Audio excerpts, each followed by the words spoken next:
Bienvenue à toi sur la chaîne Estelle et ses lectures. Aujourd'hui, je reviens avec un challenge qui est le challenge Petit mois petite lecture. Si vous ne savez pas ce que c'est un challenge qui est fait depuis 7 ans par Audrey de la chaîne Le Souffle des mots. C'est un challenge qui consiste tout simplement à se faire une pile à lire avec des ouvrages de moins de 200 pages. C'est un premier challenge pour moi, donc j'ai pioché un peu partout dans ma bibliothèque. Alors il y a beaucoup de nouveautés, d'ailleurs il y a quasiment que des nouveautés d'ailleurs. Et j'ai pioché un peu de tout. Il y a du roman, du manga, de la BD, du roman graphique, il y a de tout. Il y a un peu plus de romans, mais voilà, je trouve que c'est pas mal comme challenge pour commencer un peu la chaîne. Parce que si vous ne savez pas, je viens d'ouvrir une chaîne YouTube et il y a 3 vidéos dessus, il me semble. À l'heure où vous regardez cette vidéo, il y a déjà 3 vidéos dessus, plus celle-ci. Et je me suis dit que ça peut me permettre de me fixer des objectifs, moi en général, qui ne sais pas trop quoi lire. Et ces dernières semaines, j'ai eu une petite panne de lecture. J'avais commencé les Chroniques de Bridgerton, mais j'avais arrêté parce que j'arrivais pas à rentrer dedans. Je lisais 10 pages par 10 pages et puis c'est tout quoi. Donc je me suis dit, ça peut être pas mal ce petit challenge pour voilà, me fixer des objectifs, me dire au mois de février, je vais lire tant de livres. Et donc là, devant moi, j'ai 11 livres exactement, enfin 11 ouvrages du moins. On va commencer tout de suite parce qu'il y en a pas mal. On commence cette pile à lire d'abord avec La fille seule dans le vestiaire des garçons de Hubert Ben Kemoun, publié aux éditions Flammarion.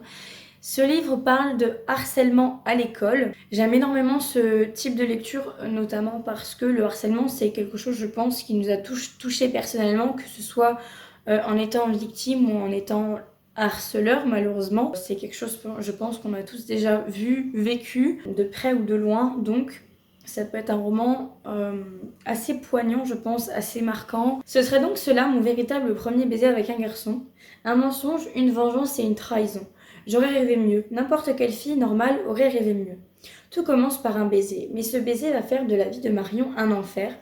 Peu à peu, la honte laisse toute la place à la rage et Marion prépare sa vengeance sans réfléchir aux conséquences de ses actes. Je n'en sais pas plus, c'est un petit roman, donc j'espère avoir le temps de me plonger dans le roman. Ceci dit, il y en a un deuxième que je vais vous présenter juste après, qui est également de la même taille. Alors vous regardez cette vidéo, j'ai déjà lu le deuxième roman parce que je suis un peu en retard pour ce challenge, mais bon, mieux vaut tard que jamais. Là, j'ai très hâte de lire. On continue cette pile à lire avec Connexion dangereuse de Sarah Cohen-Scally, publié aux éditions Flammarion Jeunesse. Il est également petit. Dans ce roman, on va parler de plusieurs personnages qui vont être liés. Ils vont communiquer toujours en binôme, que ce soit par lettre écrite, mail ou alors journal intime digital. Et ils vont avoir des actions envers un personnage ciblé pas très gentil. Ça va les amener à bien des conséquences. Heureusement, c'est ce qui arrive quand on se moque des autres, quand on dénigre quelqu'un. On continue avec Journal d'un amnésique de Nathalie Sommers, publié aux éditions Didier Jeunesse. Donc, dans ce roman, on va parler de Romain qui a 15 ans, qui du jour au lendemain va se retrouver amnésique. Il ne va plus se reconnaître dans le miroir, plus reconnaître ses parents, et il va décider de compiler chaque épisode de sa nouvelle vie dans un journal. Et il va se relancer à la conquête, à la reconquête de son identité. Et il va y avoir quelqu'un, ou pas, qui va venir l'aider d'une manière inattendue. Est-ce que ce serait pas un nouveau départ pour Romain? C'est ce qu'on découvrira dans ce roman. J'ai très hâte de le lire également. Ensuite, pour continuer avec un roman un peu plus joyeux, on va parler de Nick et Charlie, qui est une romance MM. Je ne vais pas vous résumer l'histoire, mais moi je veux me plonger à 100% dans le livre sans avoir vu le résumé, donc on passe tout de suite au suivant. On continue avec les romans un petit peu tristounes. Il s'agit de Eclipse, publié aux éditions Canes, je ne sais pas, collection Cassez de Marilou Addison. Dans ce roman, on va suivre l'histoire de 2 jeunes filles qui ont toutes les deux une vie pas forcément très rose et leurs chemins vont se croiser. Est-ce que leur futur leur réserve de belles choses? C'est ce qu'on va découvrir également dans ce roman. J'aime énormément la couverture, malgré le fait que ce soit un peu triste. Le rose égaye un peu le tout, mais voilà, j'ai très hâte de le lire également. On finit cette pile à lire de romans avec un roman graphique On en a gros par Gou Margou, publié aux éditions Le Duc Graphique. Donc c'est un roman graphique, comme je viens de le dire, et c'est plein de petites chroniques d'un sexisme ordinaire. Donc on va simplement avoir des petites chroniques avec que les femmes peuvent supporter durant leur vie, que ce soit les règles, les remarques de gens déplacés, les stéréotypes un petit peu. Je me suis spoilée un petit peu. J'ai lu 2-3 pages, mais voilà, ça confirme le fait que j'ai bien fait de le prendre justement parce qu'il a l'air génial. On continue cette pile à lire avec les 4 premiers tomes d'une saga qui est un manga. Il s'agit de Blue Flag, publié aux éditions Kurokawa de Kaito. Au printemps de leur année de terminale, 3 élèves se retrouvent à un carrefour de leur vie. Teishi est dans la même classe que Thomas, un ami d'enfance à qui tout réussit, et que Futaba, une fille qu'il a du mal à supporter. Un jour, Futaba se confie à lui et lui avoue qu'elle est amoureuse de Thomas.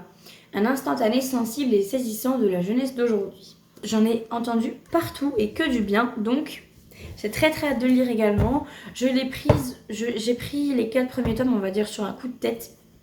J'ai pas vraiment lu le résumé, mais vu que j'en ai entendu que du bien, je me suis dit, allez, je tente. On finit enfin cette pile à lire avec une BD jeunesse. Il s'agit de Elle, donc le premier tome, la nouvelle, publiée aux éditions Le Lombard de Aveline Stockard et Kid Toussaint. On va suivre tout simplement l'histoire d'une jeune fille atteinte de TDI, donc trouble dissociatif de l'identité. Et comme vous pouvez le voir, les illustrations sont magnifiques. Je vais vous montrer quelques planches. Encore une fois, quand vous verrez cette vidéo, c'est un des ouvrages que j'ai déjà lu. Voilà. C'est un des ouvrages que j'ai déjà lu, que je trouve incroyable, d'autant par les dessins, par la douceur de l'écrit. Voilà, c'est quelque chose que j'avais envie de lire depuis un moment parce que j'en entends également partout parler. En bien, encore une fois, donc j'attends impatiemment le tome 2. Je sais que le tome 2 sort en avril, donc j'ai très hâte. Voilà pour ma pile à lire du challenge Petit Mois Petite Lecture. Est-ce que vous avez fait une pile à lire pour ce challenge? Est-ce que vous faites ce challenge tout simplement? Si vous le faites, je vous invite à mettre votre pile à lire pour ce challenge de février dans les commentaires. Et si cette petite vidéo vous a plu, je vous invite à revenir jeudi prochain pour un nouveau rendez-vous livresque.